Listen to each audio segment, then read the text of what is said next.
politiko. Kinausap din umano ito ng isang kongresista para i-set up ang isang opisyal ng administrasyon.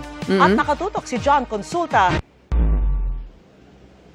Pasado alas 9 kagabi nang makuhanan sa surveillance ng NBI-NCR sa isang 5-star hotel sa Manila ang Ay, sorry. Lumaki. pagdating ng 5 babaeng kinakasangkapan daw sa Sorry guys, wait. Lumaki bigla. Paano ba ito papalitin? Naknan tinapa. Sandali ha, nakikita nyo pa ba ako? Parang nawala eh. Laka. Naglag.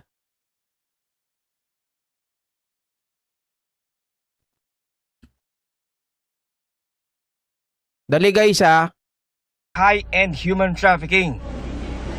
Sa loob ng hotel room, walang kamalay-malay ang 5 babae at umano'y bugaw na undercover agents ng NBI-NCR ang kanilang kaharap. Nang maiabot na ang mark money na 500,000 pesos, nagpakilala na ang mga ahente.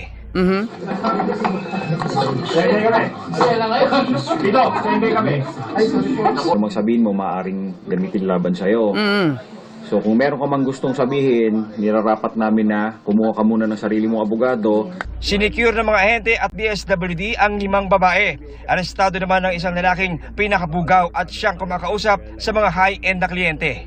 Iniaalok niya for sexual favors to yung mga kababaihan na ito sa napakalaking halaga. Actually, yung entrapment na nangyari rito, 250,000 ang hinihingi niyang presyo bawat isa. 250 kada isa. Babae, tsaka lalaki rin. May mga alaga na gano'n na pinuprovide sa mga politiko, matataas na tao, mga negosyante, men in uniform. Pero laking gulat ng NBI nang madiscovering hindi lang ordinaryong human trafficking ang kanilang na-operate. Dahil base sa palitan ng mensahe sa cellphone ng bugaw at impormasyong galing mismo sa inaresto, Pagbubulgar, pagbubunyag nitong babae, tsaka nitong Epstein na tao na ito na meron silang pinaplano na Sa cellphone nakuha malaki in the following days. Lumabas na itong grupong to, meron palang kumakausap na malalaking tao, malalaking mga politiko Okay. para mag-set up, mag-frame up ng kilalang opisyal ng administrasyon para palabasin na itong opisyal na ito ay kanilang parokyano, kanilang customer. tumanggi muna si Director Matibag na pangalanan ang umano'y nasa likod ng naturang plano. Mag-a-apply ng cyber warrant ang NBI para mabuksan ang gadgets ng inarestong suspect. Okay, so mga kababayan, yan matindi Talagang mga big time, mga bigatin na GROs or sabihin natin mga escorts, okay? So, mga kababayan, nagulat po ang NBI, nabasa nila sa doon sa kanilang transaction na ito pala ay magsi-set up ng kumbaga ipi-frame nila ang isang mataas na opisyal. Well, may mga kumakalat na pero ako ay merong ibang nakikita. May ibang nakikita kasi wala pa naman mga kababayan Merong mga nag-post kung sino daw 'yon. Meron na silang mga binabanggit na pangalan pero para sa akin iba Iba sa akin. Parang ang dating sa akin mga kababayan, di ba mayroong ngayon, alam naman natin na iimbestigahan itong si Alan Peter Cayetano ng Blue Ribbon Committee. At alam naman natin mga kababayan na itong mga 18 kargador or 18 marites ay meron po silang sinasabi noon. Di ba? Lagi nilang sinasabi na si Erwin Tulfo, dinadala nila ng dinadala nila ng babae, di ba? Doon sa House of Representative, dinadala nila doon sa kanyang bahay. So, ang iniisip ko dito na ang kanilang isi-set up ay itong si Erwin Tulfo. Mga kababayan, kasi, kumbaga para sa akin just connect the dot. Di ba? Mayroon ngayong usap-usapan, lumabas mga kababayan, ang balita na kung saan nakikiusap, bumubulong-bulong pa daw si Alan Peter Cayetano at itong si Pia na si Spare muna. Diba kay Ping Lacson? At pinipigilan nila yung BRC na magtuloy yung investigasyon. Diba dahil ang kanila magiging front or ang kanilang magiging talagang topic ay tungkol po sa flood control anomaly sa Taguig. So, ang iniisip ko, ano ba ito? Ito ba ay may kinalaman para mga kababayan i-frame nila si Erwin Tulfo para sabihin na mga kababayan wag nang ituloy dahil kung itutuloy mo, i-expose ka rin namin. 'Di ba? Nakita nyo mga kababayan yung pattern? Na para mayroon silang gustong palabasin na ipanlalaban kay Erwin Tulfo at para mapatunayan nila sa taong bayan kasi kailangan nilang palabasin mga kababayan na totoo yung kanilang mga pinagsasabi dati. 'Di ba? Na sila po ay nagdadala ng babae sa House of Representative para kay Erwin. Nagdadala sila ng babae doon sa kanyang bahay. 'Di ba? Oh, ang ano pang sabi doon, ilan ang dinadala? Isa, dalawa, tatlo. 'Di ba? Oh.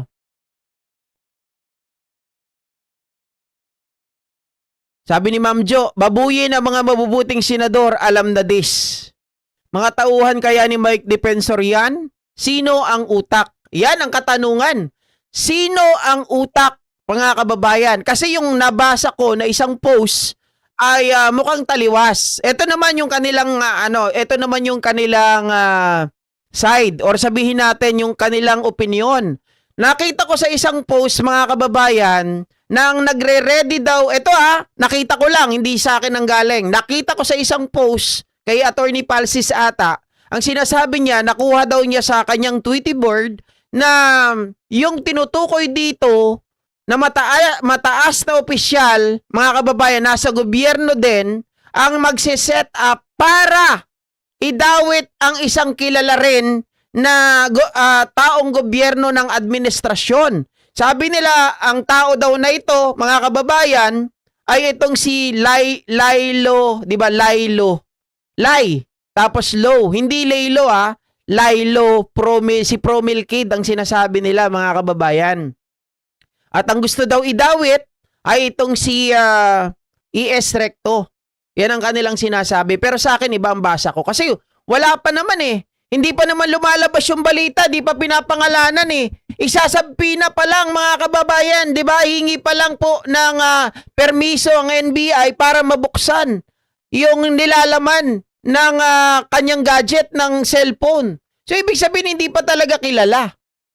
Di ba sa maaring espekulasyon natin ay maaring may kinalaman sa investigasyon ng flood control.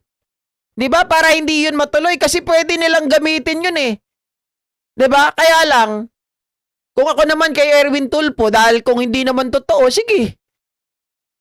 Hindi nyo ako makukuha ng pananakot nyo. Kahit i-blackmail nyo ako. Todo na natin to, di ba? Kahit kay Ping Lacson, ano sabi ni Ping Lacson? Aba, ang galing Pag bumabanat, ang ingay-ingay sa Facebook, sabing ganon, kung ano-anong paninira, pero nung banatan mo, sabay bulong si Spare muna. Oh. 'Di ba? Sabi ni Ping Lacson, walang sispar. Todo na natin 'to. Oh, sabi ni Ma'am Flora Corrales, for sure si Cayetano o may plano niyan. Pero again ito ay spekulasyon ko lamang. 'Di ba? Na maaring ang gusto nilang i-set up or i-frame ay itong si Erwin Tulfo. Sabi naman ng iba, mga kababayan, ay si ES Recto daw. Sabi ni Ma'am Lilian, Splice Girl dapat madisbar yan. Ginawa niya kay Kong Jokno. Mamaya pag-usapan natin yan, guys. Di ba, idol, si Senator Rapi Tulfo din, sinasabi din na may mga babae. Kaso, nag-focus sila kay nag-focus sila dito kay Erwin. Di ba? At saka si Rapi Tulfo, guys, kaya hindi na nila binabanatan kasi kumbaga, ang may say ngayon sa Blue Ribbon, si Erwin Tulfo, kasi siya ang chairman 'Di ba? So, hawak niya ang beat. So, para sa akin mga kababayan, maaring itong pag-frame na to or pag-set up na to ay talagang ang tinutumbok si Erwin Tulfo. 'Di ba? Kasi mga kababayan, ang gagawin lang nila dyan, sisiraan ang sisiraan. Para palabasin, kita mo, may tinatago ka rin pala. Totoo pala yung mga babae na sinasabi tungkol sa'yo. Tapos ikaw ngayon ang uupo dyan sa Blue Ribbon. bias ka. Sasabihin. 'Di ba? O ngayon, gusto nila patanggal si Erwin Tulfo na humawak ng Blue Ribbon. Ganon ang gusto nila mangyari. Kasi syempre, pag nagbago na naman ng liderato sa Blue Ribbon, mga kababayan, another ano na naman. Kumbaga, panibagong mga miyembro, panibagong leader. O, maantala na naman yung pagdinig. Di ba? Yun ang iniiwasan nila eh. Di ba? Kaya nga nila pinipigilan yun eh. Ceasefire daw muna. O. Parehas pala tayo, my loves, Mami Jo, suman at kape. Ay, sarap niyan. Baka naman kapag binuksan na Idol JP, baka pangalan ni Erwin o Rapi andun. Kumbaga sila ang magkapatid ang nasa CP. Pag binuksan? Well, mga kababayan, maganda yon. Kung makikita doon sa cellphone, binuksan yung cellphone, nakita doon ang nakalagay, ang isi-set up si Erwin at si Rapi. Ibig sabihin, mga kababayan, o di may patunay na itong mga ito ay mga bayaran, ibig sabihin may nagbayad, mayroong mastermind. Di ba? Lalo silang madidiin. Ang galing ng NBI, no? Mga kababayan, nagtatrabaho. Tama nga po yung kanilang motto. We are in the NBI, mga kababayan, we don't make noise. Sabi nilang ganon. Hindi raw sila nag-iingay, mga kababayan. We just finished the job quietly. Oh. Ataw. Grabe to. Biruin nyo ang bayad. 250,000 isang babae. Parang natandaan ko dati, anong panahon ni Digong, itong si Nino Barsaga, nag-ano din, na may testamento rin siya na siya po ang nagdadala ng babae sa Malacanang pa. 'Di ba? Mahirap dito mga to. Hindi sila lumalaban ng patas, magpapain sila, magsiset up para lang masira nila yung tao. 'Di ba? Kitang-kita. Hindi kasi kanina lumaki. Hindi ko nakikita yung sarili ko, hindi ko nakikita yung mga program, as in talagang nakahinto lang. Na mastermind for sure will come out. Kaya nga eh. 'Di ba? Okay? So next topic tayo, mga kababayan. Magaling talaga at hindi takot. Yan ang gusto ko, mga kababayan Ma'am Darling Angela. Alam niyo, kung ako ikukumpara si Jaime Santiago, nung panahon ni Jaime Santiago na, ewan ko parang sabi ko nga noon dati, hindi kaya parang na-exaggerate lang masyado yung tapang galing ni Jaime Santiago. Kasi parang, in fairness sa kanya magaling si Santiago talaga, sharpshooter. Kaya lang nung parang may mga banta na sa kanya, mga kababayan, doon siya biglang parang umalis doon sa NBI, 'di ba? Nag-resign. Pero itong si Melvin Matibag, the more na siya po ay inaatake, lalo siyang tumatapang Lalong nagtatrabaho. Kaya ang nangyayari ngayon, mas maraming accomplishment. 'Di ba? Kasi kung hindi ka magpapakita ng tapang dito sa mga to, ang gagawin nila sa iyo, kakayan-kayanin ka lang nila Babata-batain ka lang nila 'Di ba? Pero si Melvin Matibag iba. Mga ka-GPnatics, talagang yung may tapang, nandun yung kanyang sabihin natin yung will, 'di ba? Sa kanyang trabaho. Sir, saan mo mas gusto, si Attorney Matibag or Attorney Matibag NBI or Ombudsman? Well, sa akin siguro hindi, NBI. Okay siya sa akin dito Pero kung ililipat siya sa Ombudsman, okay din naman. Wala din sa akin 'yon problema.